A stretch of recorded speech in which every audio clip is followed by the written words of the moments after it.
မင်္ဂလာပါပရိသတ်ကြီးရေ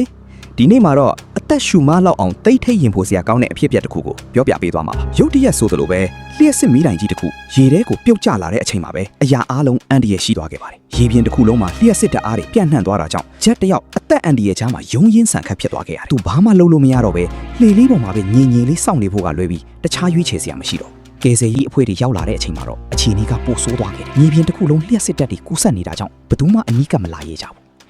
အဲ့ဒီအချိန်မှာပဲမိုက်ဆိုတဲ့ကယ်ဆယ်ရေးသမားကလျှက်စစ်ကာကွယ်နိုင်တဲ့ဖက်နှက်ကိုစီးပြီးအန်ဒီရဲ့ကြားထဲတိုးဝင်သွားခဲ့တယ်။သူကဂျက်ကိုလှေပေါ်ကနေလုံးဝမဆင်းဖို့နဲ့ရေကိုမထိမိဖို့တတိပေးလိုက်တယ်။အခြေအနေကပိုဆိုးလာတာကတော့လျှက်စစ်မီးကိုဖျက်ဖို့စ조사ပေမဲ့စက်ပစ္စည်းတွေချိုးယွင်းနေတာကြောင့်မီးကိုမပိတ်နိုင်တော့တဲ့အချက်ပါပဲ။အခုချိန်မှာတော့အသက်ရှင်ဖို့အတွက်တခုတည်းသောနီလန်ကအန်ဒီရဲ့ကိုစွန့်စားပြီးကယ်ထုတ်ဖို့ပဲရှိပါတော့တယ်။မိုက်ကဂျက်စီကိုငားများတံကိုပစ်ပေးခိုင်းပြီးအဲ့ဒီကြိုးကိုဆွဲကလှေကိုကမ်းဘက်ကိုတဖြည်းဖြည်းချင်းဆွဲခေါ်လာခဲ့တယ်။အားလုံးကတော့ဂျက်တယောက်လုံခြုံတဲ့နေရာကိုရောက်သွားပြီလို့ထင်လိုက်ကြတာပေါ့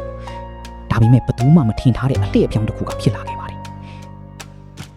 ကမ်းပေါ်ရောက်တာနဲ့ဂျက်တယောက်ဘေးကင်းကြီးဆိုတာကိုလုံးဝမိလျော်ပြီးဘာမှမဖြစ်သလိုနဲ့ရှောက်ပြေးသွားတော့တာပါပဲဒီလောက်ထိအသက်အန္တရာယ်ချားကနေယုံထွက်လာခဲ့ရတဲ့ဂျက်ရဲ့လောက်ရက်ကတော့တကယ်ကိုအံ့ဩစရာပါပရိသတ်ကြီးရောဒီအဖြစ်အပျက်ကိုဘယ်လိုမြင်လဲဗျ